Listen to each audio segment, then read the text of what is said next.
नमो अर्हन्ताणं नमो सिद्धाणं नमो आयर्याणं नमो वज्रायाणं नमो लोये सवसामूढम् ऐसो पंच नमोकारो सर्व पापनाशनो मङ्गलानं च सर्वेशम् पढमं हवै मङ्गलम् पढमं हवै मङ्गलम्।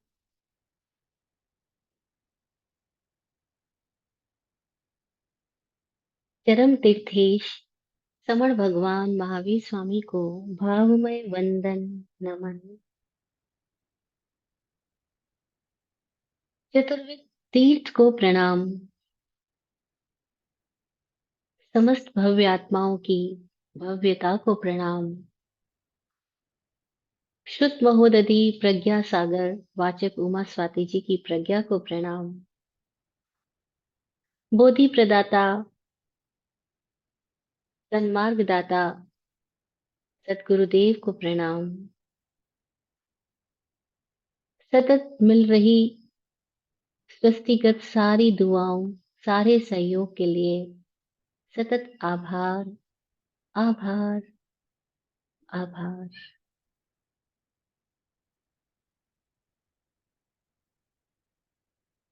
सिद्धा सिद्धिं मम दिशन्तु सिद्धा सिद्धिं मम दिशन्तु सिद्धा सिद्धिं मम दिशन्तु।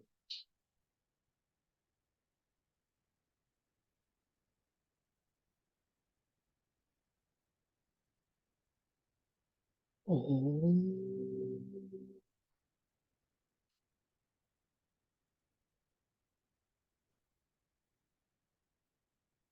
ओम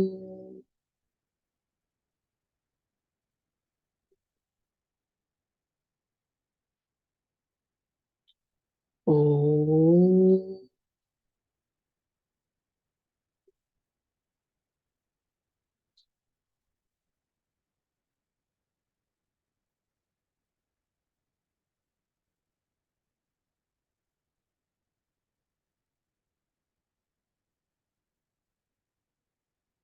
तत्वार्थ अधिगम सूत्र, जिसका दूसरा नाम मोक्ष शास्त्र भी है, जिसमें जैन दर्शन में वर्णित सातों तत्वों का या दूसरी अपेक्षा से 9 तत्वों का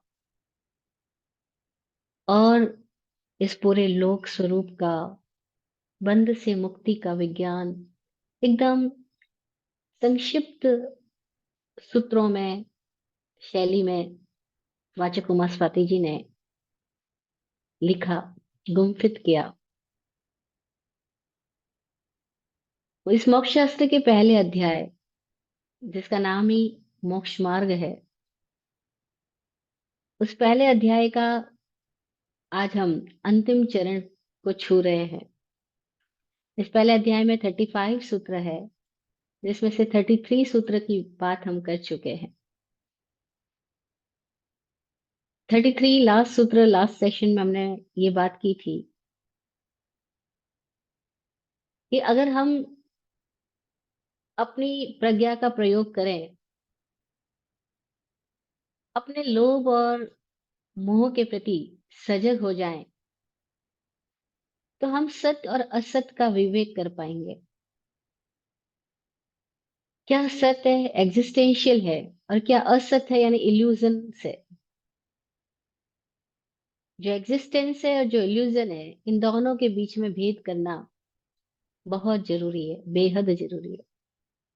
इन दोनों के बीच में जब तक हमें डिफरेंस समझ में नहीं आएगा, हम इल्यूजन के इम्प्रेशन से, या ये कह दो कि उसके हिप्नोसिस से बाहर नहीं आएंगे, तब तक हम ज्ञान को उपलब्ध नहीं होंगे। ज्ञान को उपलब्ध नहीं होने का मतलब हमारा जानना तो तब भी चालू रहेगा, लेकिन जानना भ्रमित रहेगा। भ्रमित रहेगा, जैसे आदमी चल तो रहा है लेकिन किस दिशा में चल रहा है उसे ये नहीं पता। आदमी देख तो रहा है लेकिन उसकी दृष्टि पे बहुत तरह का आवरण है, इसलिए वो देख के भी सम्यक नहीं देख पा रहा है। और जो सम्यक नहीं देखता है उसकी जिंदगी में एक्सीडेंट्स होते हैं। हमारी लाइफ ही प्रूफ है। स्वामी जी एक बात को बार बार कहते हैं कि अगर हम धार्मिक है या नहीं है, हम समझदार है या नहीं है, इसके लिए कहीं और जाने की जरूरत नहीं, हमारा जीवन ही इसका प्रूफ है। हमारा जीवन बता देगा हम आनंदित है या दुखी है, बस। कोई आदमी आनंदित है, खुश है, इंडिपेंडेंटली खुश है, इसका मतलब वो राइट पाथ पर है, राइट वे से जी रहा है। कोई बात बात पे कलह पाता है, क्लेश पाता है, टेंशन पाता है, इसका मतलब है उसका दर्शन क्लियर नहीं है, उसका ज्ञान क्लियर नहीं है, वो इल्यूजन्स में जी रहा है, इसलिए टकरा रहा है। अब सपने में कोई आदमी चलने लग जाए, नींद में चलने लग जाए, तो उसकी क्या स्थिति होगी। एक हम आंख खोल के जागृति में चल रहे हैं, जाग के चल रहे हैं, और एक हम नींद में चलने लग जाए, तो नींद में चलने वाले की क्या दशा होगी, हम सोच सकते हैं। वो कहाँ टकराएगा, कहाँ गिरेगा, कहाँ पड़ेगा, लहूलुहान हो जाएगा, कुछ भी नहीं कहा जा सकता है। उसके साथ क्या कुछ हो सकता है। तो हम अपनी दशा देखें, सत और असत का डिफरेंस जाने। वो सूत्र था 33, सदसतोर विशेषात यदृच्छोपलब्धेरुन्मत्तवत्। इल्यूजन से बाहर आए। हमारा होना, हमारी निजता सत्य है, लेकिन हमारे सारे जो सगे संबंधी रिश्ते नाते जो हमने अपने दिमाग में पैदा किए हुए हैं, जाति, समाज, देश, धर्म, अलग अलग नामों पे हमने अपने आप को जो बांटा है, वो सब कुछ असत है, इल्यूजन है। पर ये बात किसी को बोले तो सामने वाले भड़क जाएंगे। 2 दिन पहले एक साइंटिस्ट से बातचीत हो रही है, और वो साइंटिस्ट बात करते हुए ऐसे बोलते हैं कि मनुष्य सबसे कम इंटेलिजेंट है, क्योंकि वो अपनी जाति को नष्ट कर रहा है। बाकी सारे स्पीसीज अपनी जाति को नष्ट नहीं करते, लेकिन मनुष्य कर रहा है, इसलिए मनुष्य सबसे कम इंटेलिजेंट है। वो बार बार इस बात पे जोर दे रहे हैं। स्वामी जी कह रहे हैं कि आप इंटेलिजेंट को क्या समझ रहे हैं। आप जिसको इंटेलिजेंट कह रहे हैं वो इंटेलिजेंट नहीं है। बाकी सारी जाति के प्रजाति के प्राणियों के अंदर इंट्यूटिव इंटेलिजेंस है। They are not actually consciously intelligent. Intuitive intelligence है, क्योंकि पक्षी को कोई नहीं बताता घर कैसे, घोंसला कैसे बनाना, लेकिन वो बना लेता है ना। शेर को कोई शिकार करना नहीं सिखाता, लेकिन सीखता है। पक्षी उड़ना जानते हैं, इंट्यूटिव इंटेलिजेंस है, यस। लेकिन जिसको कॉन्शियस इंटेलिजेंस कहते हैं वो केवल इंसान में ही पॉसिबल है। और इंटेलिजेंस का मतलब बियॉन्ड मेमोरी होना है। हम मेमोरी को इंटेलिजेंस समझते हैं, ये हमारी गड़बड़ी है। हम याद करने की क्षमता को ही प्रतिभा समझ लेते हैं, जबकि याद करने की क्षमता मैकेनिकल है और प्रतिभा मैकेनिकल नहीं है। प्रतिभा आंतरिक गुण है, जो प्रज्ञा से ही प्रकट होता है, जो जाग से ही प्रकट होता है, जो बोध की क्षमता से ही आता है। बोध की क्षमता का सही जागृत उपयोग करने से प्रज्ञा और प्रतिभा पैदा होती है, और वो इंटेलिजेंस है। उसका संबंध मेमोरी से नहीं है। लेकिन इस बात को सुनने पे वो सुनने के लिए भी राजी नहीं है। वो कह रहा है आप इंसान को कैसे इंटेलिजेंट कह सकते हो, इंसान तो सब गड़बड़ी है। अब वो इस बात को ऐसे पकड़ के बैठ गए कि इंसान गड़बड़ ही है। तो उनको कितनी अपेक्षाओं से समझाना चाहे, लेकिन वो समझने को ही तैयार नहीं है। तो हमने उनको बोला आप व्यक्ति की बात करो, जाति की बात मत करो, क्योंकि जाति सत्य नहीं है, व्यक्ति सत्य है। जैसे हम नॉर्मली बोल देते हैं मुसलमान खराब। अरे मुस्लिम जाति की बात हम नहीं कर सकते, एक एक व्यक्ति सत्य होता है। जाति तो एक इल्यूजन है जो हमारे दिमाग में भ्रम के रूप में पैदा कर दिया गया। अगर थोड़ा नजदीक जाके देखो तो वो भी तो इंसान है, उनके भीतर भी हृदय धड़कता है, उनका मस्तिष्क भी काम करता है, उनके अंदर भी तो भावनाएं हैं। हम पर्टिकुलर इंसान की बात कर सकते हैं कि कोई बैड इंटेंशंस वाले होते हैं, कोई गुड इंटेंशंस वाले होते हैं। कोई डिस्ट्रक्टिव रहते हैं, कोई कंस्ट्रक्टिव रहते हैं। हाँ, हम पर्टिकुलर इंसान के बारे में कह सकते हैं, लेकिन जब हम सारी बात जाति पे डाल देते हैं, समूह पे डाल देते हैं, तब हम भूल जाते हैं कि हम इल्यूजन को वास्तविक बना रहे हैं। जबकि ये इल्यूजन है, जाति, समाज, भीड़, जनता, व्यक्ति सत्य है। लेकिन हम व्यक्ति को ना लेकर के हम बड़े आकाश को पकड़ने की कोशिश कर रहे होते हैं, और वो सत्य नहीं है। खैर, तो सत्य और असत का अंतर नहीं जानने के कारण आदमी क्या होता है, उन्मादी हो जाता है। इल्यूजन में आदमी उन्मादी होगा, नशे में आ जाएगा। उन्माद यानी नशे में आ जाता है। अब वो नशा कैसा भी हो सकता है। अपनी जाति का नशा होता है ना, गर्व से कहो हम हिंदू है, गर्व से कहो हम दिगंबर है, गर्व से कहो हम श्वेतांबर है, गर्व से कहो हम तेरापंथी है। पता नहीं कैसे कैसे हमने अपने अपने पंथों का नशा बना लिया है ना। पंथवाद, जातिवाद, ग्रंथवाद, ना जाने कितने कितनी तरह के नशों में हम सब जीते हैं। और जो नशे में जी रहा है वो उन्मादी है। उन्मादी व्यक्ति क्या करेगा, उसकी बोध की क्षमता भ्रमित ही बनी रहेगी। ज्ञान की क्षमता है लेकिन भ्रमित रहेगी, इल्यूजन्स में रहेगी, और कहीं ना कहीं अटकी हुई रहेगी। और जहां अटकी हुई है, चाहे वो किसी भी नाम पे अटकी है, चाहे कोई लोग बोलते हैं बस मैं मेरे परिवार के लिए हूँ, बाकी मुझे किसी से कोई लेना देना नहीं है, मैं अपने परिवार के भले के लिए किसी का नुकसान भी पहुंचा सकता हूँ, मैं मेरे परिवार का ही ख्याल रखूंगा। अब उसके दिमाग में परिवार परिवार भर दिया गया। फिर किसी दिन उसकी जिंदगी में जब धक्के लगते हैं, उसके परिवार के लोग उसका साथ छोड़ देते हैं, उसके बारे में कुछ उटपटांग बोलते हैं, और वो गुस्से में आके बोलता है कि ये सारे लोग गड़बड़ है, सारे लोग, सारी दुनिया ही धोखेबाज है, सबको खत्म ही हो जाना चाहिए। अब क्या हुआ, पहले एक पक्ष में था, फिर एक विपक्ष में चला गया। पहले परिवार के पक्ष में था, अब वो रिश्ते नातों के विपक्ष में चला गया। और ये नियम है, हम जहां भी आसक्त होकर के पक्ष में जाएंगे, इंडल्ज हो जाएंगे, अटैच्ड होके किसी एक फेवर में जाएंगे, तो हम उसके अगेंस्ट भी जाने ही वाले हैं। मन ऐसे ही काम करता है। और तब क्या होता है, जब हम विपक्ष में चले जाते हैं, हम डिस्ट्रक्टिव हो जाते हैं, और खुद को परेशान करते हैं, खुद दुखी हो जाते हैं। और इस तरह से जो दुखी है वो बता रहा है कि उसकी ज्ञान की क्षमता जो है वो भ्रमित है, उसके देखने की क्षमता जो है वो अनक्लियर है, कवर्ड है। और जब दृष्टि अनक्लियर है, ज्ञान की क्षमता डिस्टर्ब्ड है, तो व्यक्ति की पूरी जिंदगी, उसका आचरण जो है, क्योंकि दर्शन गड़बड़, ज्ञान गड़बड़, तो चरित्र कैसा होगा, उसकी लाइफ स्टाइल कैसी होगी, वो भी गड़बड़ी गड़बड़ होगी। वो सुबह से रात तक स्ट्रेस में जी रहा होगा, उसको आनंद शब्द सुना होगा, लेकिन उसका कोई एहसास, कोई अनुभव होगा ही नहीं।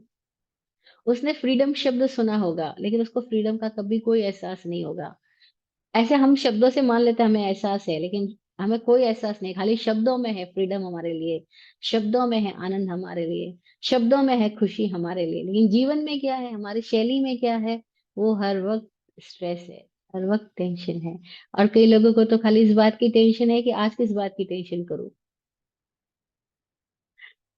तो ये हमारी लाइफ स्टाइल बता रही है कि हमारी स्थिति क्या है। अब सत्य और असत्य का भेद कैसे समझ में आए, उसके लिए, क्योंकि जो हम जानकारी ले रहे हैं, उस जानकारी में ही दो बातें हमने पैदा करनी है। जो भी हम जान रहे हैं, वो हर जानकारी में दो चीजें हैं। एक वो चीज है जो जागृत करने वाली है, जो समझने वाली है, जो ग्रहण करने वाली है। एक वो चीज है जो केवल किसी कारण से उपयोगी है, लेकिन वो आत्यंतिक नहीं है, वास्तविक नहीं है, अर्थपूर्ण नहीं है। तो अब इन दोनों में भेद पैदा करने के लिए हमें अपनी प्रज्ञा को जगाना होगा। और प्रज्ञा को जगाने के लिए हमें दिखलाई देने वाले हर एक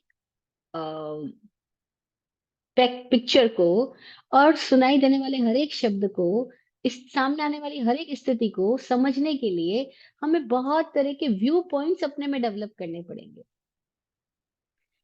अपेक्षा डेवलप करनी पड़ेगी। हमें हर चीज को रिलेटिवली देखने की क्षमता अपने में डेवलप करनी होगी। इसीलिए जो अगला सूत्र है, 34 सूत्र, जो जिसके हम आज बात करने जा रहे हैं, यह सूत्र नए से संबंधित है। नए की बात कर रहा है। नए मतलब क्या है, एक नया नया शब्द है। नए, जो लोग जैन नहीं है उनके लिए नया शब्द हो सकता है, जो पर्टिकुलर जैन फिलोसॉफी में और जैन टर्मिनोलॉजी में डेवलप हुए हैं, उन्होंने तो सुना होगा नए, प्रमाण, सब कुछ शब्द। लेकिन मोस्टली लोगों ने नहीं सुना होगा नए क्या है। नए का मतलब है कि व्यू पॉइंट्स। हम किसी भी बात को जब देख रहे हैं या सुन रहे हैं या समझ रहे हैं, तो हम अपने भीतर एक समझ डेवलप करें कि हम उसकी कभी भी सारी बात को ना सुन सकते, ना समझ सकते, ना सारे अर्थों को कहा जा सकता है। एक आदमी जितना जानता है और जितना कहता है, उसमें जमीन आसमान का फर्क समझ सकता है। वो जो जान रहा है, चाहे केवली भी जान रहे हैं, वो केवली समग्र को जान रहे हैं, लेकिन जैसे वो कहना शुरू करेंगे, उनके कहने में हमेशा ही आ, अपेक्षाएं होंगी। उनका कहना हमेशा ही सीमित होगा, क्योंकि शब्द की लिमिटेशन है, भाषा लिमिटेड है। हम जो भी बात भाषा या चिन्ह, लिपि या प्रतीक के माध्यम से व्यक्त कर रहे हैं, प्रतीकों के माध्यम से यानी सिंबल्स के माध्यम से, या हम पिक्चर्स के माध्यम से, या हम कोई ड्राइंग के माध्यम से, या हम किसी संगीत के माध्यम से, या किसी भी तरह के मुद्राओं के माध्यम से, मुद्रा यानी पोस्चर्स के माध्यम, हम जो कुछ भी अभिव्यक्त कर रहे हैं, वो अभिव्यक्ति कभी भी संपूर्ण नहीं हो सकती, टोटली नहीं हो सकती, हॉलिस्टिक नहीं हो सकती। इसको एक एग्जाम्पल से समझ लें। हम एक टाइम में एक सिक्के को देख रहे हैं, तो हम एक टाइम में एक सिक्के के दोनों पहलुओं को एक साथ नहीं देख सकते। इवन देन हम अपनी हथेली को भी देख रहे हैं, तो एक टाइम में दोनों पहलुओं को एक साथ नहीं देख सकते। एक को देख रहे हैं, एक को देख रहे हैं, अब दोनों को देखने को बोलेंगे तब भी यहाँ का पोर्शन तो बच ही जाएगा, जो हम नहीं देख पा रहे होंगे। तो हम एक बहाना लेंगे, अच्छा हम आईने के सामने खड़े हो जाते हैं, तो हम आईने के सामने खड़े होकर अपनी पीठ नहीं देख सकते। इवन देन कान के पीछे का हिस्सा हम नहीं देख सकते। अरे, यानी हम सारे को ना देख सकते हैं, हाँ समझ तो सकते हैं, लेकिन जब एक्सप्रेस करने जाएंगे तो फिर लिमिटेशन आ जाएगी। तो जो लिमिटेशन आ जाएगी, उसमें क्या होता है, लिमिटेड चीज में हमें देखने के लिए नए को समझना होता है। नए is a view point. View point कह सकते हैं, या रिलेटिवली देखना कह सकते हैं, रिलेटिवली समझना कह सकते हैं, रिलेटिवली एक्सप्रेस करना कह सकते हैं। तो नए की बात क्यों आई अगला सूत्र में, क्योंकि इसके पहले वाला सूत्र ज्ञान की बात कर रहा है। और ज्ञान की अभिव्यक्ति, ज्ञान अभिव्यक्ति को कहते हैं, दर्शन अनुभूति को कहते हैं, और ज्ञान अभिव्यक्ति को कहते हैं। दर्शन इज एक्सपीरियंस एंड ज्ञान is what is expressed, expressed by words, by postures, by paintings, by drawings, by any other form. Expression is always limited. Expression can't express the whole thing thoroughly, the whole subject completely or holistically. So we have to understand ki uh, how should take one thing, one subject in a particular form, in a particular viewpoint, and that viewpoint is called Naya. अब नए को संस्कृत में उन्होंने कितनी प्यारी तरीके से परिभाषा दी। मैं संस्कृत की परिभाषा बोलती हूँ। वक्तुर अभिप्रायो नया।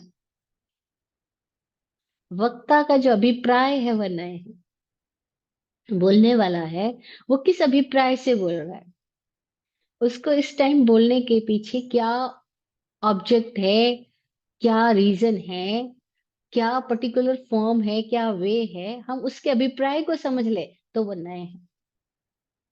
तो इससे हमें वक्ता की बात अच्छे से समझ में आएगी। तो ज्ञान जो है वो एक्सप्रेशन है। मैं बात कर रही हूँ ज्ञान के तुरंत बाद नए की बात क्यों आई, क्योंकि ज्ञान एक्सप्रेशन है, जो आपका एक्सपीरियंस है उसका। अब जो एक्सप्रेशन है वो हमेशा ही, दर्शन निराकार होता है, ज्ञान साकार होता है। दर्शन अखंड अभंग होता है, विराट गुरु जी कहा करते हैं, दर्शन अभंग होता है, ज्ञान टुकड़ों टुकड़ों में होता है, भंग भंग होता है, खंड खंड होता है। ये फर्क है दर्शन और ज्ञान में। आप जो महसूस कर सकते हो वो तो पूरा कर सकते हो, लेकिन जब आप बोलने लगोगे वैसे ही फर्क आ जाएगा। आपने किसी के प्रति प्रेम महसूस किया, वो तो पूरा महसूस किया, लेकिन जब आप कहने लगोगे प्रेम के बारे में, अपना प्रेम को जाहिर करने लगोगे, तो बहुत मुश्किल हो जाएगी, क्योंकि आप पूरे को कह ही नहीं सकते। आपको अच्छा लगा, लेकिन कैसा अच्छा लगा, कितना अच्छा लगा, किस टाइप का अच्छा लगा, यह तो बड़ी मुश्किल हो गई। अब अभिव्यक्ति जो है वो डिफरेंट डिफरेंट डायमेंशंस को कनेक्ट करेगी, और एक टाइम में सारे डायमेंशंस को कनेक्ट नहीं करेगी। ये बात क्लियर हो जाए, इसका नाम नए है। अच्छा, नए क्यों बताया गया, क्योंकि नए बताने से हमें जो शब्दों में संवाद के साथ विवाद खड़े होने की संभावना हो जाती है, वो ना हो। वरना क्या होता है, जैसे ही कोई बोलता है हम वो बात किसी अपेक्षा से कह रहे हैं, हम किसी और अपेक्षा से उस बात को ले जाते हैं।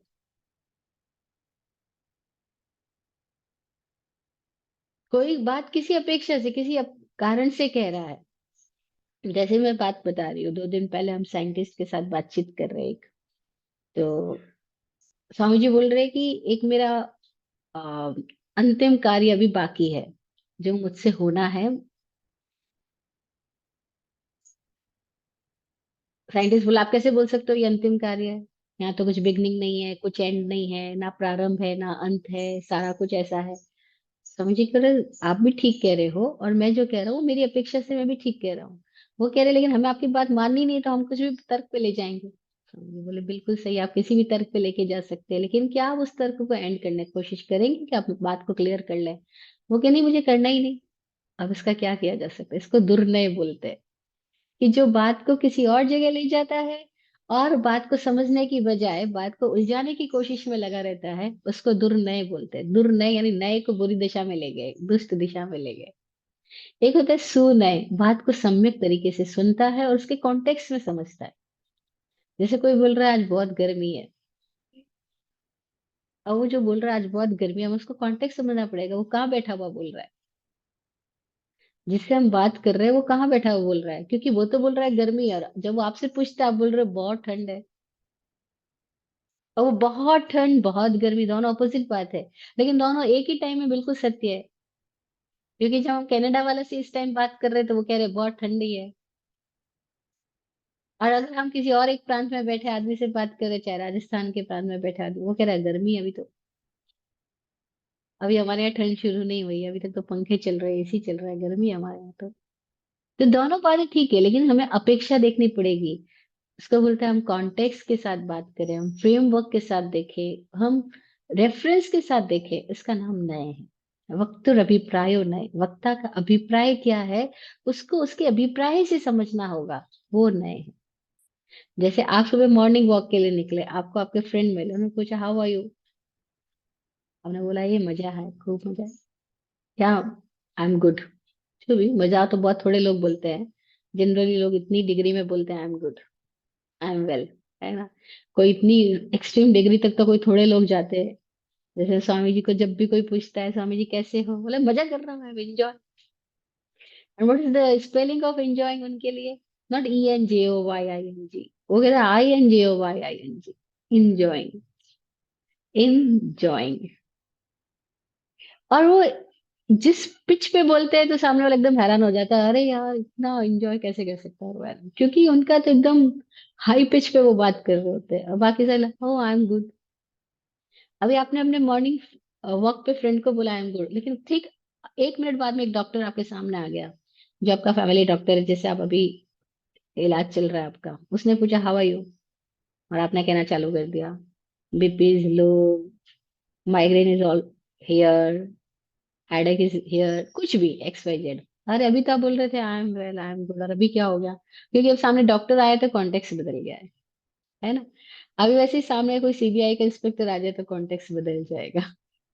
कॉन्टेक्स्ट चेंज होते ही अब आपके बात करने का तरीका बिल्कुल डिफरेंट हो जाएगा। अब जो आपके साथ खड़ा है वो कहेगा यार ये तो परेशान हो गया, ये आदमी बोलता क्या है, एक बार तो बोलता है गुड, एक बार बोलता है बैड, एक बार बोलता है ये है, एक बार बोलता है वो है। लेकिन हमें अभिप्राय समझ में आ जाए, उसका कॉन्टेक्स्ट समझ में आ जाए, उसका रेफरेंस फ्रेमवर्क समझ में आ जाए, तो हमें उससे कोई तकलीफ नहीं होगी। दैट्स कॉल्ड नए। नए को समझना होगा। नए का मतलब क्या है कि कहने के अनेक अपेक्षाएं हैं, अनेक आयाम हैं। किसी भी वस्तु को, किसी भी ऑब्जेक्ट को जब हम एक्सप्रेस करना है, उस ऑब्जेक्ट के अंदर जो क्वालिटीज है या उस ऑब्जेक्ट की बात जो है वो तो बहुत सारी है, अनंत है। लेकिन जब हम कहने जाएंगे तो हम इनफाइनाइट डायमेंशंस को एक साथ हम एक्सप्रेस नहीं कर सकेंगे। कहना हमेशा, अभिव्यक्ति हमेशा टुकड़ों टुकड़ों में होगी, खंड खंड होगी, फ्रेगमेंटेड होगी। तो हम उस अभिव्यक्ति को उसके कॉन्टेक्स्ट में समझ करके अपनी प्रज्ञा को पैदा करें, अपना इंटेलिजेंस डेवलप करें, और हम वस्तु पदार्थ को जब अनेक डायमेंशन से जब हम समझ पाते हैं, तो किसी भी एक डायमेंशन से हम चिपकते नहीं हैं और दूसरे डायमेंशन का हम विरोध नहीं करते हैं। तो जो समझदारी हमें अपने में डेवलप करनी है, उसके लिए जरूरी है कि हम नए को समझ लें, ताकि हम किसी एक से चिपके नहीं और किसी एक का विरोध ना करें, और हमारे भीतर तनाव पैदा ना हो। द्वंद्वात्मक है जगत, पूरी दुनिया द्वंद्वात्मक है। उस द्वंद्वात्मक जगत में हम निर्द्वंद कैसे रह सकते हैं, इसके लिए हमें नए समझना होगा। वही नए हैं, वही हमारी नए की अंडरस्टैंडिंग है, वही हमारे व्यू पॉइंट की डायमेंशंस की अंडरस्टैंडिंग है, कि उसके बाद हमारे को कोई द्वंद नहीं रहता। सर्दी है, गर्मी है, भूख है, बिना भूख की दशा है, प्रकाश है, अंधेरा है, सुख है, दुख है, स्वर्ग है, नरक है, काला है, सफेद है, सब कुछ द्वंद है। सब कुछ कॉन्फ्लिक्ट में है, सब कुछ युगल में है। लेकिन दोनों के बीच में हमें किसी का विरोध न करते हुए दोनों के अर्थों को समझ में की क्षमता आ जाए, इसका नाम नए है। तो नए क्या है, कि वस्तु के अनेक धर्म है, अनेक धर्म, अनेक गुण हैं, अनेक अपेक्षाएं हैं। उनमें से किसी एक अपेक्षा से जब हम बात कर रहे होते हैं, तो हम मुख्यतः से जो बात की जा रही है उस अपेक्षा को ले और बाकी अपेक्षाओं को गौण कर सके, सेकेंडरी कर सके। तो what is the primary and what is the secondary, हम एक ही टाइम में दोनों बातों को एक साथ समझते हुए चल सके, तो क्या होगा, हमारे भीतर कोई भी विवाद पैदा नहीं होएगा, कोई भी तनाव पैदा नहीं होएगा। हमारे भीतर किसी एक बात को लेके पकड़ नहीं होगी, जकड़ नहीं होगी, अकड़ नहीं होगी। और जब पकड़, जकड़, अकड़ नहीं होगी, तो क्या होगा कि उसके ऑपोजिट जो होने वाले परिस्थितियां हैं, मतलब मजा होगा, सुख होगा, ब्लिसफुलनेस होगी। और हम बहुत सारे डायमेंशन से जिएंगे, देखेंगे, रहेंगे, लेकिन कहीं पर भी बिना चिपके हुए आगे बढ़ जाएंगे, प्रोग्रेस कर पाएंगे। वो लोग प्रोग्रेसिव रहेंगे जो बहुत डायमेंशन के लिए खुले रहते हैं, ओपन अप रहते हैं। और जो क्लोज कर लेते हैं अपने आप को, वो प्रोग्रेसिव नहीं रहते। अब चाहे हमने क्लोज किसी भी डायमेंशन ऑफ लाइफ में क्यों ना किया हो, हमने अपने आप को किसी भी डायमेंशन ऑफ लाइफ में क्लोज जहां कर लिया है, वहां अब परेशानी होगी। क्लोज नहीं किया है, ओपन रखा है अपने आप को। हाँ, कुछ स्थानों पे हम ऑटोमेटिक सीमित होते हैं, लेकिन समझ में हम सीमित नहीं होते। जैसे खाएंगे तो क्षमता सीमित है ना, उतना ही खा सकते, ज्यादा नहीं खा सकते। लेकिन हमारे भीतर जो खाने की इच्छा है, वो बहुआयामी है। हम इच्छाओं के प्रति संकित हो जाएंगे। खाना तो उतना ही खा सकते जितना खा सकते, लेकिन जैसे इच्छाओं के प्रति संकित हो जाएंगे, वैसे ही क्या होगा, तनाव खत्म हो जाएगा। नहीं तो हर डिजायर अपने साथ एक स्ट्रेस पैदा करवाती है। लेकिन हम उस डिजायर का साइंस समझ में आ जाएगा, तो स्ट्रेस ही नहीं रहेगा। तो नए क्या है, वक्ता का अभिप्राय नए है। नए क्या है, पदार्थ के अनेक धर्मों में से, अनेक गुणों में से जिस समय जो गुण धर्म की बात की जा रही है, उसको विशेषता से ग्रहण करना, बाकी को गौण कर देना, सेकेंडरी कर देना, और बिना उलझे हुए बात को समझ पाना और समझा पाना, बिना उलझे हुए जिंदगी को देख पाना और दिखला पाना, दैट्स कॉल्ड नए। अब इस नए को कैसे बताया गया है इस 34 सूत्र में। नेगम संग्रह व्यवहार ऋजुसूत्रा, ऋजुसूत्र शब्दानया, आद्य शब्दों द्वित्री भेदो, ये दो सूत्र एक साथ लेते हैं, 34 और 35। ये दोनों सूत्र मिलकर के नए के 7 भेदों की बात करते हैं। कितनी मजेदार बात है।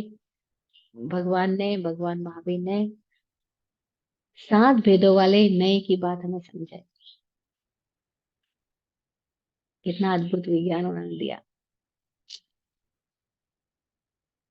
कोई ये बात वही कह सकता है जो केंद्र में खड़ा है, जो कंप्लीट को देख पा रहा है, जो केंद्रस्थ हुआ है। वही कह सकता है, केंद्र में खड़ा हुआ व्यक्ति कह सकता है, इंसान डायमेंशन से तुम आ सकते हो, तुम जा सकते हो। ये 7 विधियां हैं, 7 रास्ते हैं, 7 तरीके हैं, जिनसे अभिव्यक्त किया जा सकता है, जिनसे समझाया जा सकता है। ये 7 तरीके हैं। वो 7 की बात करी उन्होंने। There is a science in 7 नंबर। 7 की बात क्यों करी?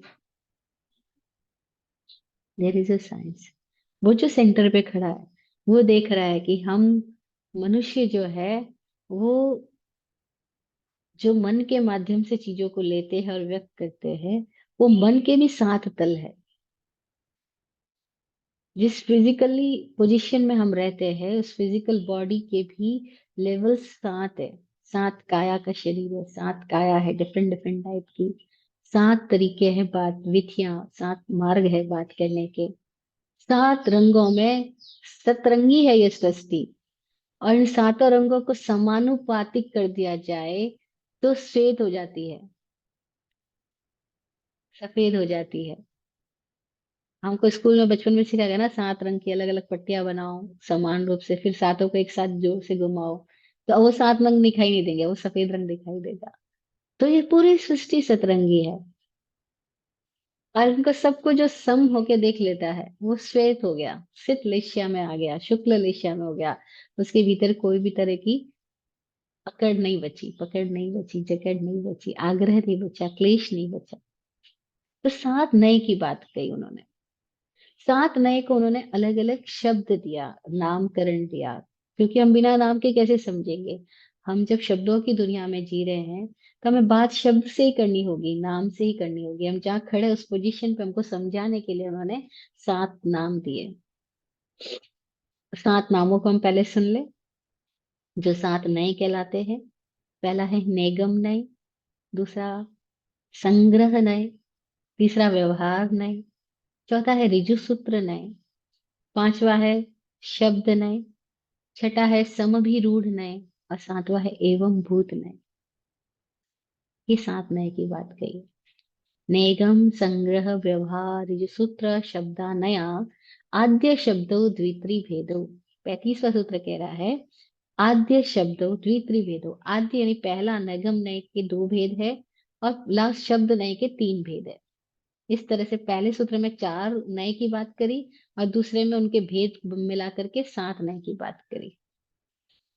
अब हम पहले नए की बात करते हैं। व्हाट इज नेगम नय। निगम नय क्या है। निगम नय का शब्द में ही अर्थ छुपा होता है, क्योंकि ये जो ज्ञानी पुरुष होते हैं उनके शब्द सेल्फ इंट्रोडक्टरी होते हैं। उसके लिए किसी पंडित के पास जाने की जरूरत नहीं, वो जो कह रहे हैं उन शब्द में ही क्लियरली उनका मीनिंग है। उन्होंने शब्द दिया नेगम। नेगम मतलब न एक गमो इति नेगम, जिसका एक गम नहीं है, एक विकल्प नहीं है, जो अनेक विकल्पों वाला है, अनेक आयामी है। जो वस्तु का एक सामान्य कथन है, एक general talk of that object, of any object, general talk है, वो निगम है। जो वस्तु के एकदम सामान्य अर्थों को ग्रहण कर रहा है, उसके किसी पर्टिकुलर विभाजन में नहीं जा रहा है, उसको थॉरोली, सामान्य मतलब एक नॉर्मली देखना, और विशेष मतलब पर्टिकुलर देखना, एक जनरलाइज होके देखना, एक स्पेशलाइज होके देखना। तो जो जनरल बात कर रहा है वो निगमनय है। जनरल बात कैसे कर रहे हैं, जैसे हम देखते हैं हर अ, समाज की, हर लोक की, हर क्षेत्र की भाषा अलग अलग है। तो उसमें लोक रूढ़ी में कोई शब्द के कोई अर्थ है, तो उसकी रूढ़ी के अनुसार उन शब्दों के अर्थों को ले लेना, सामान्य बात कर लेना, उसकी माथापच्ची नहीं करना, दैट्स कॉल्ड निगमनय। जैसे अब मारवाड़ में जाओ और वहां कोई बोले अरे पानी पिला दे, तो यू अंडरस्टैंड वेरी वेल पानी मतलब यहाँ पे पानी को कहा जा रहा है।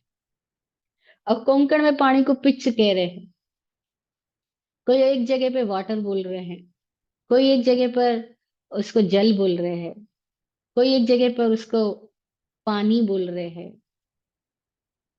अब आप लड़ने लग जाओ कि संस्कृत में तो पानी हाथ को बोलते हैं, हाथ को ही पिलाया जाता है क्या, ये है क्या। अब झगड़ा करने जाओ तो there are so many news, आप कितने भी पकड़ के झगड़ा कर सकते हो। सिंपल।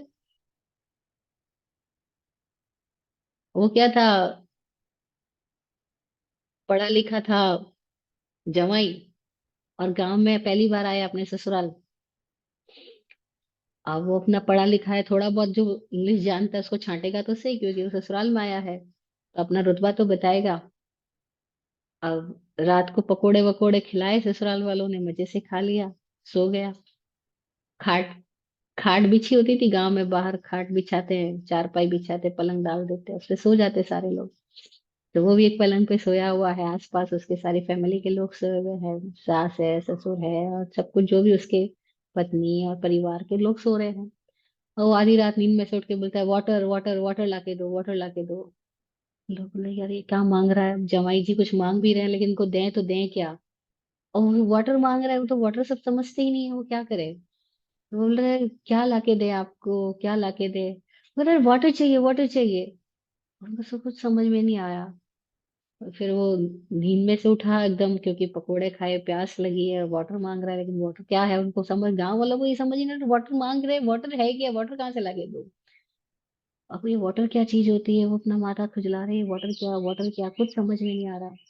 हाँ चलो, फिर जब इसी को नींद ही आ गई, क्योंकि उनको वाटर कह रहे हैं और वाटर समझ नहीं आ रहा।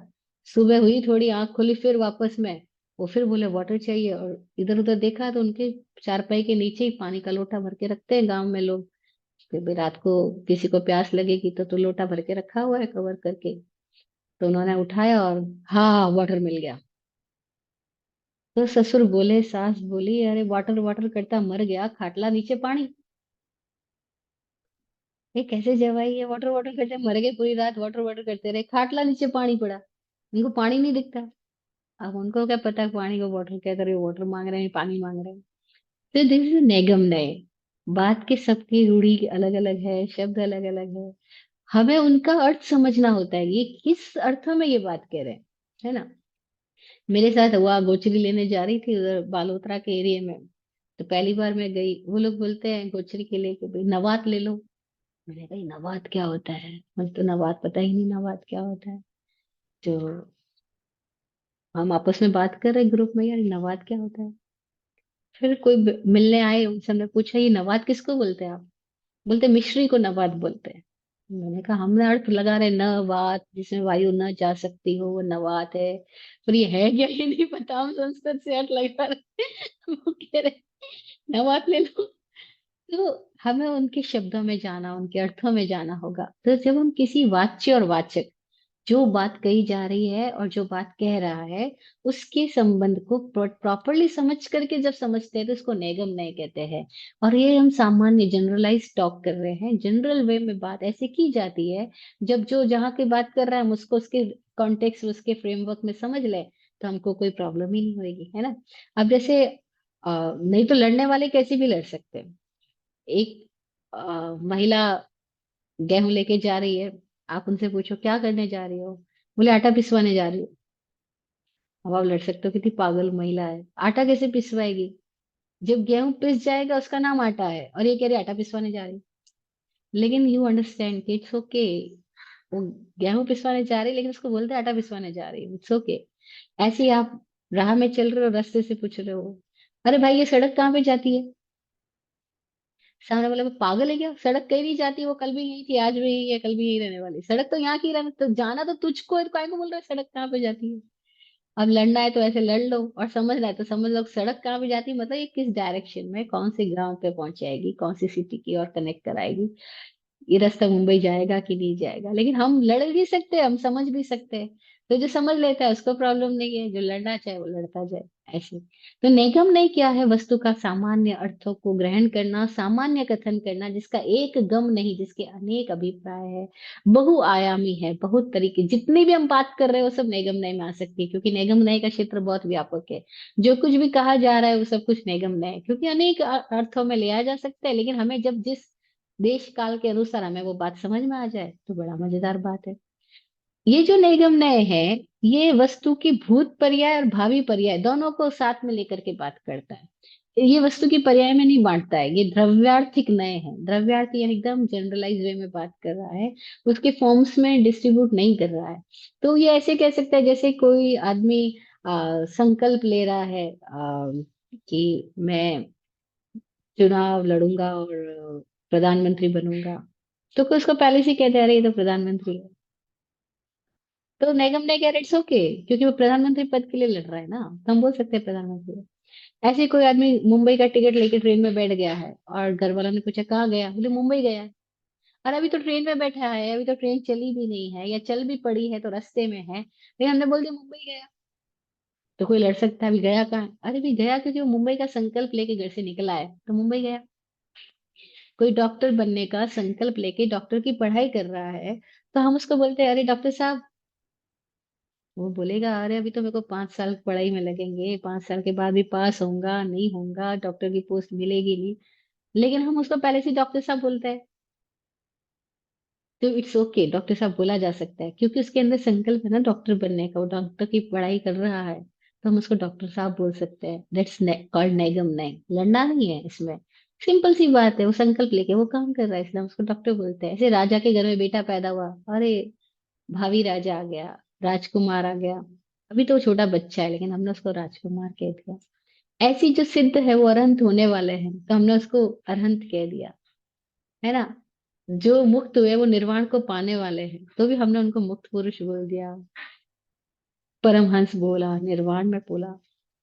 तो वो अगली जो पर्याय है या जो पिछली पर्याय है, उन दोनों पर्यायों को ग्रहण करके जो बात कही जा रही है वो नेगम नय है। नेगम नय आपको बांट नहीं रहा है, वो आपको आपके संकल्प से भी ले रहा है, आपको आपके, जैसे आप राजस्थान से आए और आपको बोला जाता है आप राजस्थानी हो, आप गुजराती हो। अब ये गुजराती कैसे हुए आप? लड़ा जा सकता है। किसने बोला ये गुजराती है? ये तो आदमी है। आप बोल रहे हो गुजराती है। लड़ना है तो लड़ो, और नहीं लड़ना है तो इट्स ओके यार। ये जिस प्रांत में पैदा हुए, इनके माँ बाप, इनके परिवार के लोग, वो गुजरात प्रांत है। और उसका प्रांत, अब कोई धरती कोई बांटी जा सकती है, तो कोई धरती का नाम गुजरात है। लड़ना है तो लड़ भी सकते हैं, और नहीं लड़ना इट्स ओके यार। उस धरती को गुजरात के नाम से कहा जाता है, ये गुजरात में पैदा हुए, उनके वंशज है, चाहे नॉर्थ कैरोलिना में रह रहे हैं, तब भी इनको गुजराती बोला जाता है। दैट्स कॉल्ड नेगम। नहीं, हमने बात को समझने का एक वो तरीका है जो बहुत विशाल डायमेंशन में समझा जा रहा है, जहाँ हम द्रव्यार्थिक बात कर रहे हैं, पर्यायार्थिक बात नहीं कर रहे हैं। अब हो सकता है आप तो पैदा ही नहीं हुए थे गुजरात में, आपके पिताजी पैदा हुए थे। आप तो पैदा ही अमेरिका में हुए, लेकिन फिर भी आपको गुजराती कहा जा रहा है।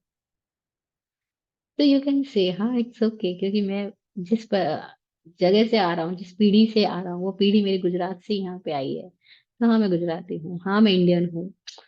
लेकिन कोई कह सकता है "अरे, आप कैसे इंडियन हुए?" लेकिन यू कैन से कि मेरी सिटीजनशिप अमेरिका की है, तो क्या हुआ, मेरा जन्म तो इंडिया में हुआ, तो मैं इंडियन हूँ। तो अब इस अपेक्षा से बात समझ ली गई है।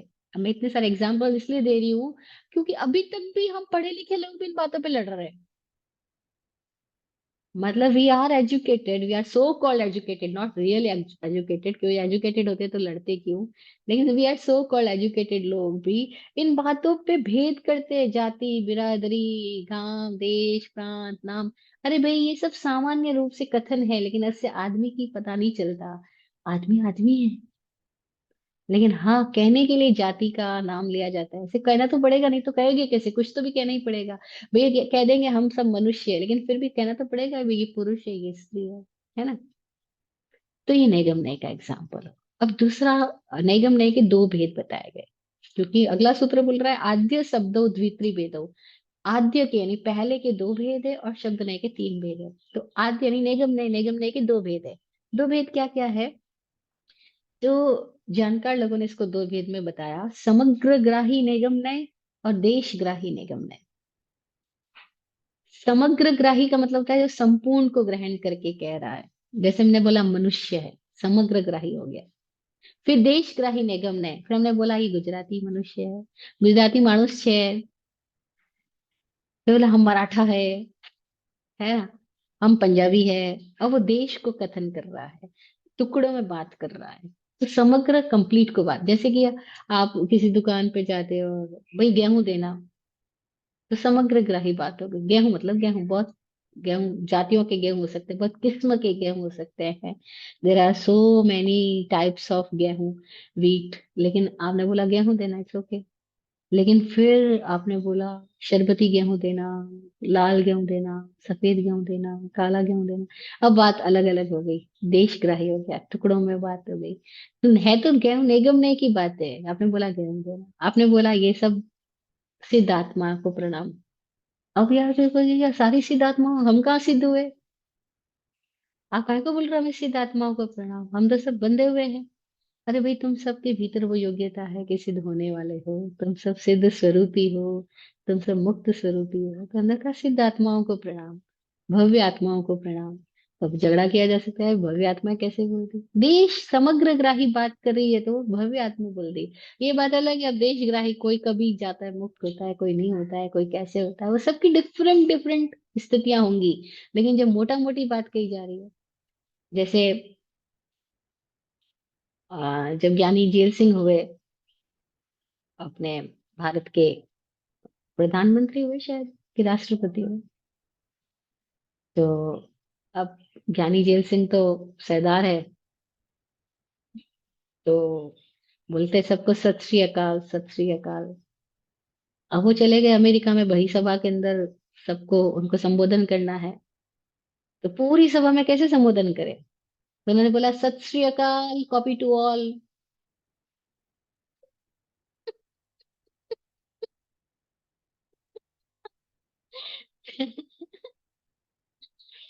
सत श्री अकाल, कॉपी टू ऑल।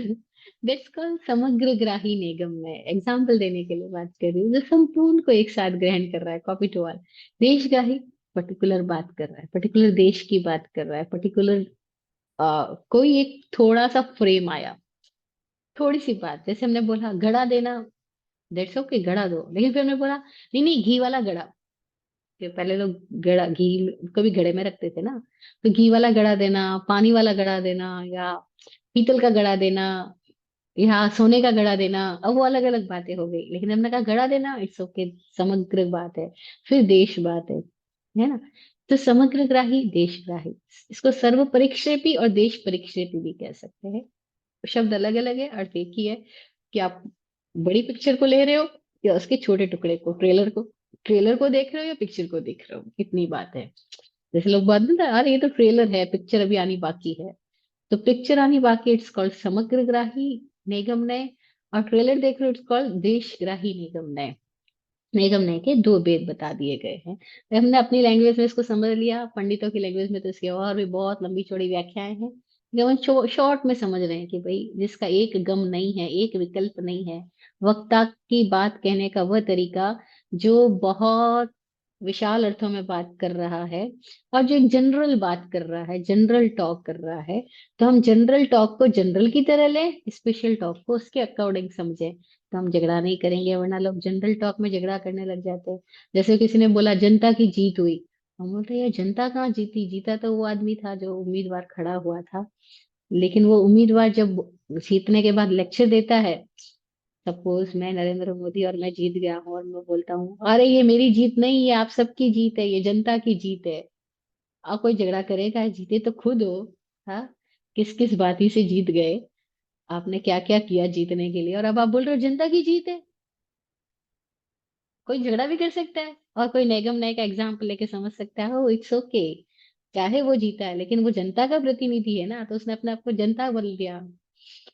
तो हमें बात को कहने के उसके आयाम समझ में आ गए। देर इज नो कलह, नो क्लेश, नो वाद विवाद। तो अगले चैप्टर पे चलते हैं। निगम नय के बाद दूसरा नय है, जिसका नाम है संग्रह नय। संग्रह नय का मतलब क्या है? संग्रह शब्द कलेक्शन, कलेक्टिविटी, जो कलेक्टिवली कोई बात कर रहा है, जो वस्तु के अनेक गुण धर्मों को एक समूह की तरह लेकर के, एक जाति की तरह लेकर के जो बात किया जा रहा है, उसका नाम संग्रहणय है। इसमें हम किसी को गौण नहीं कर रहे, किसी को मुख्य नहीं कर रहे, हमने सबको कलेक्टिवली बोल दिया। जैसे स्थानांक सूत्र, जो 32 शास्त्रों में से एक शास्त्र है श्वेतांबर मान्यता में, स्थानांक सूत्र बड़ा मजेदार सूत्र है। उसमें 1 से 10 तक के स्थान है, उसको ठाणांक भी बोलते हैं, ठाण है यानी स्थान है। तो वो बहुत कलेक्टिवली बात करता है। जैसे उसका पहला ही सूत्र क्या है? एगे आया, आत्मा एक है। अब ये बात कोई सिद्धांतिक नहीं है, ये बात अनुभूति से है कि सारी आत्मा एक ही है। अब कोई कह सकता है, ऐसे कैसे कह सकते हो मेरी आत्मा अलग है, आपकी आत्मा अलग है, कृष्ण की आत्मा अलग है, युधिष्ठिर की आत्मा अलग है, पांडवों की आत्मा अलग है। लेकिन ये जो सूत्र कह रहा है एगे आया, आत्मा एक है, तो वो बंटवारा नहीं कर रहा है, वो बिना बांटे वस्तु तत्व को उसके एक समूह के रूप में ले रहा है, कलेक्टिवली ले रहा है। बोला एगे पुग्गल एक, पुद्गल एक है। अब यहाँ देखो तो सारी चीजें पुद्गल है, सब दिखाई देने वाली सारी दृश्यमान वस्तुएं, पदार्थ, ऑब्जेक्ट्स आर कॉल्ड पुद्गल, और दे ऑल आर इनफाइनाइट। कितने सारे भेद है, सब डिफरेंट डिफरेंट है, लेकिन जब सूत्र बोल रहा है एक ही पुद्गल है, पुद्गल एक है, तो पुद्गल अपने गुण धर्म में तो एक ही हुआ ना, चाहे कितने ही उसके रूप बदल रहे हो, है तो एक ही। तो जो वस्तु को कलेक्टिवली कह रहा है वो संग्रह नए हैं। कलेक्टिवली क्यों कह रहा है? क्योंकि जब हम इस दुनिया को उस दृष्टि से देखते हैं तो कुछ भी भेद नहीं है, सब एक ही तो है। सारी मूवीज एक ही मूवी है, सारी स्टोरीज एक ही स्टोरी है। स्वामी जी कहते हैं सारी स्टोरी एक ही स्टोरी है, सब लोग दुख में जी रहे हैं। जब गौतम बुद्ध बोल रहे हैं भाई समस्त जगत दुखी है, तो वो कलेक्टिवली बात कर रहे हैं, कॉमन वे में बात कर रहे हैं कि सब दुखी तो है यहाँ पे। जब हम कह रहे हैं सब मरण धर्मा है, सभी मरने वाले हैं, तो ये संग्रह ने की बात भी हुई, निगम ने की बात भी हुई। सब मरने ही तो वाले हैं, चाहे वो बच्चा अभी पैदा हुआ वो भी मर रहा है, चाहे वो बूढ़ा है वो भी मर रहा है, सब मरण धर्मा ही है। सब क्षण भंगुर है। गौतम बुद्ध बोलते थे सब क्षण भंगुर है, एवरीथिंग इज टेम्परेरी। अब झगड़ा करने वाले लोग तो वहां भी पहुंच गए, उन्होंने बोला जब सब क्षण भंगुर है तो क्षण भंगुर को जानने वाला तो कोई ऐसा है जो परमानेंट है, वरना किसको पता लगा कि सब क्षण भंगुर है? तो आप परमानेंट की बात क्यों नहीं कर रहे हो? क्योंकि परमानेंट की बात करने की जरूरत नहीं है। परमानेंट जो है वो ये जान ले कि सब क्षण भंगुर है, तो वो कहीं पकड़ेगा नहीं, कहीं अकड़ेगा नहीं, कहीं जकड़ेगा नहीं। गौतम बुद्ध इसलिए बोल रहे हैं, लेकिन लड़ने वाले लोग उनके पास भी पहुंच गए, वहां भी उनकी बातों को लेकर के अलग अलग वाद विवाद, सिद्धांतिक भेद, और उनसे पंथ पैदा हो गए। कोई क्षणिकवादी हो गए, कुछ और वादी हो गए, कुछ और वादी हो गए, और कितने वादी हो गए। तो इन सारे वाद विवादों को समझ समाप्त करने के लिए ये नए की दृष्टि अपने में डेवलप करनी होगी। दैट्स संग्रह नय। संग्रह ने कितना प्रेम भी हमें सिखाता है। जब हमको बताया हम सारे मनुष्य एक है, सारी आत्माएं एक है, जो बताया वसुधैव कुटुंबकम। अब ये जो वसुधैव कुटुंबकम की बात कही गई है, ये संग्रह ने की बात है, क्योंकि पूरी पृथ्वी हमारा परिवार है, पूरी वसुधा हमारा परिवार है, पूरी धरती एक इकाई है, एक परिवार है, इसको बांटा नहीं जा सकता। हम सब इंटरलिंक्ड है, इंटरकनेक्टेड है, वसुधैव कुटुंबकम। तो ये ऐसी भावनाएं हमारे भीतर डेवलप करके हमको एक और नए डायमेंशन में डेवलप किया जाता है कि तुम शॉर्ट मत बनो, तुम ही नहीं हो, तुम सब कुछ हो। तुम अपने आप को बहुत शॉर्ट ईगो वाले बना रहे हो। नहीं नहीं, अगर ईगो ही रखना है तो शॉर्ट क्यों रखना? अगर अहंकार होना ही है कि मैं ये हूं, ऐसा अहंकार करना ही है कि मैं प्रधानमंत्री हूँ, मैं अमित शाह हूँ, मैं फला हूँ, अमित शाह तो नहीं, आप तो कुछ और है ना, अमित पोथी वाला हूँ। अभी जब अहंकार ही करना है तो छोटा क्यों करना? तो फिर है बोलो ना, हमारे यहाँ इतनी प्यारी बात इंडिया में पैदा की गई कि वहां बचपन से हमको अपनी आइडेंटिटी जो सिखाई गई, वो आइडेंटिटी ये नहीं सिखाई गई कि हम भारतीय है, कि हम गैर भारतीय है, या हम हिंदुस्तानी, पाकिस्तानी, पंजाबी, ये बातें पहले नहीं भरी गई थी। पहले हमारे यहाँ मानसिकता में डाली जाती थी हम क्या है, तो कहते थे अहम ब्रह्मास्मि। अरे जब अहम की बात ही करनी है, खुद की पहचान ही बनानी है, खुद को किसी से आइडेंटिफाई करना है, तो शॉर्ट से आइडेंटिफाई क्यों करना? फिर आइडेंटिफाई पूरे विराट से करो ना।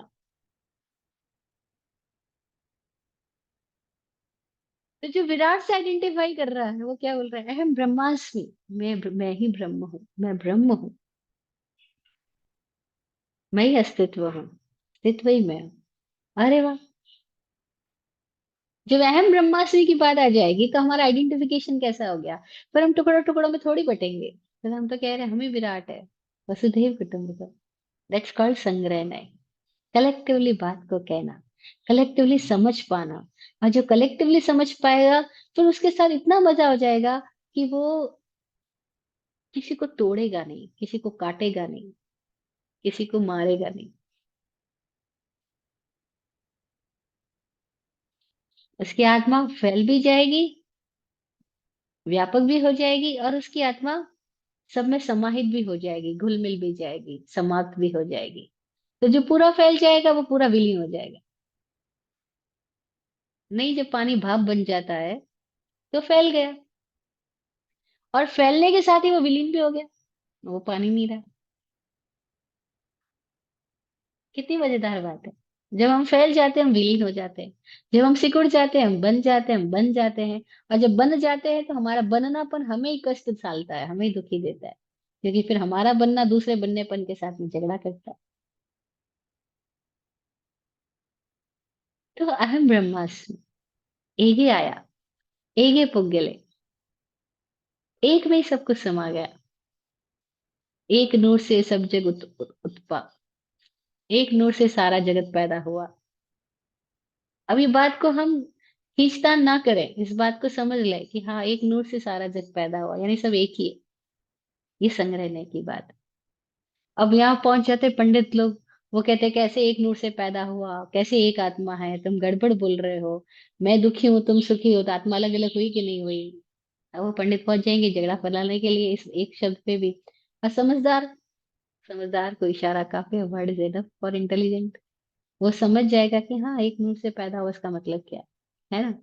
तो कितनी आसानी से हम तिर सकते हैं, और कितनी आसानी से हम डूब भी सकते हैं। नए को समझो तो तिर जाएंगे, दूर नहीं चले गए तो डूब जाएंगे। क्लोज हो गए, मुश्किल में जाएंगे। ओपन अप रहे, फैलते जाएंगे, विलीन हो जाएंगे, मुक्त हो जाएंगे। चॉइस अपनी। अरे हमने तो आज दो नए की बात करी, नैगम नए और संग्रह नए। तीसरे नए की बात करने से पहले आज का टाइम तो पूरा हो गया है, तो हम तीसरा चौथा सात नए की बात फिर नेक्स्ट सेशन में करते हैं। आज इतना ही रखते हैं। किसी का कोई प्रश्न है, कोई जिज्ञासा है, तो वो ऑलवेज इनवाइटेड है, हमेशा आमंत्रित है। पहले मैं अपनी बात को मंगल पाठ और गुरु जी की दुआ के साथ पूरा करती हूँ। चतारि मंगलम, अर्हंता मंगलम, सिद्धा मंगलम, साहू मंगलम, केवली पनतम धमम मंगलम। चतारी लोगोत्तमा, अर्हंता लोगोत्तमा, सिद्धा लोगोत्तमा, साहू लोगोत्तमा, केवली पन्नतो धम्मो लोगोत्तमो। चतारी शरणं पवज्झामि, अर्हन्ते शरणं पवज्झामि, सिद्धे शरणं पवज्झामि, साहू शरणं पवज्झामि, केवली पन्नतम धमम शरणं पवज्झामि।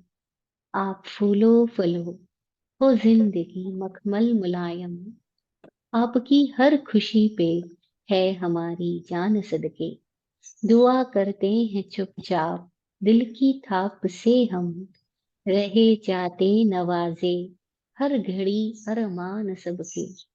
अमन और चैन से गुजरे आपका वक्त सारा, अमन और चैन से गुजरे आपका वक्त सारा। रुख पे खिलती रहे यूं रूह की मुस्कान खुल के, रुख पे खिलती रहे यूं रूह की मुस्कान खुल के। जय हो, जय हो, जय हो, सबका कल्याण हो।